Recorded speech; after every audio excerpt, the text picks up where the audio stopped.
Time now for the Sunday Roundtable, and we're joined this morning by Democratic analyst Marianne Marsh and Republican analyst Rob Gray. Guys, great to have you with us. So you heard the speaker. He says that he thinks a $35 million fine is plenty for Encore. Do you agree or disagree? What's your reaction? Well, what's that they say about casinos? The house always wins. I mean, I think that's pretty much what happened here.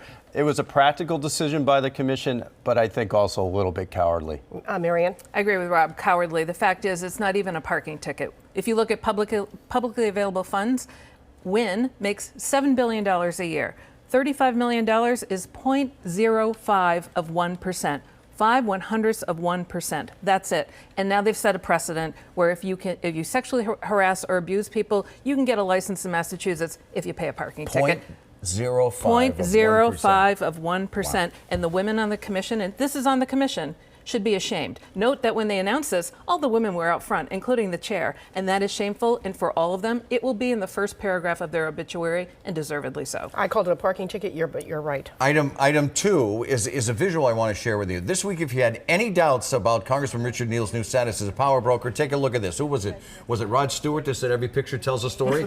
Marianne, what story does it? He's standing right next to Nancy Pelosi and Chuck Schumer. That's a pretty powerful pack right There there. you go. Richie Neal's at the top.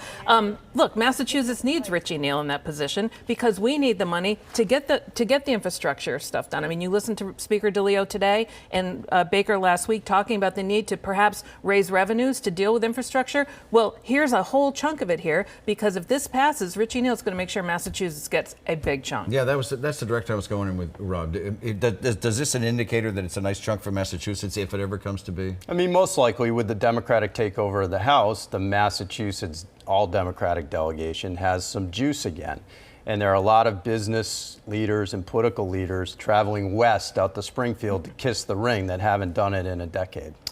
Mayor Pete Buttigieg back in Massachusetts campaigning this week. He's raising money and his profile here, and he already is ahead of our Senator Elizabeth Warren in the latest New Hampshire polls.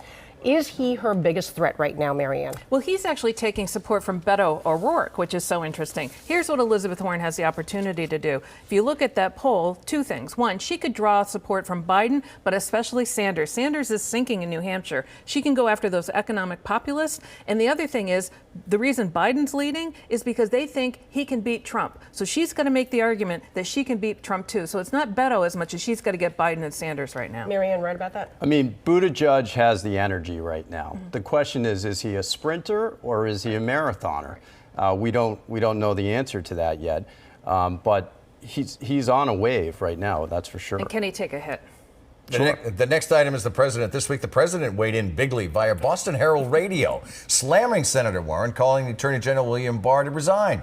But does this hurt her or help her as she struggles to break clear from the other Democrats in this race, Marianne? This totally helps Warren because Trump went after her again. He's trying to blunt her momentum because she's gone up 8 points in the polls nationally. And he's going after Biden too. Trump is the biggest tell.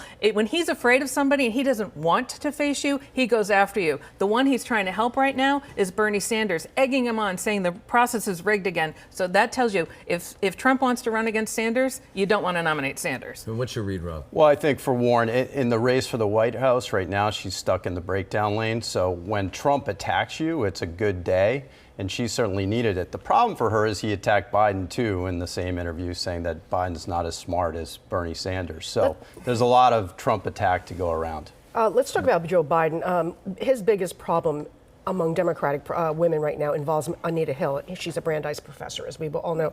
Should he simply apologize to her personally and publicly? And if he did, would his so-called woman problem disappear or at least be diluted to a large extent? Well, I think it's a tough choice, and I'm sure he and his advisors are debating this actively and on a daily basis. I think part of the answer is, does Anita Hill decide to take him on? And does she become vocal or not? I think that will be determinant. But Biden seems to have gotten by this inappropriate touching allegations of the past couple weeks just fine. So maybe he'll survive this as well. Does he walk away from the Anita Hill question and just hopefully hopes that it disappeared, Marianne? It took Joe Biden 28 years to call Anita Hill and apologize to her a few weeks ago. Then he last week publicly apologized after refusing to do it in a series of interviews, including on The View. He did it with Robin Roberts.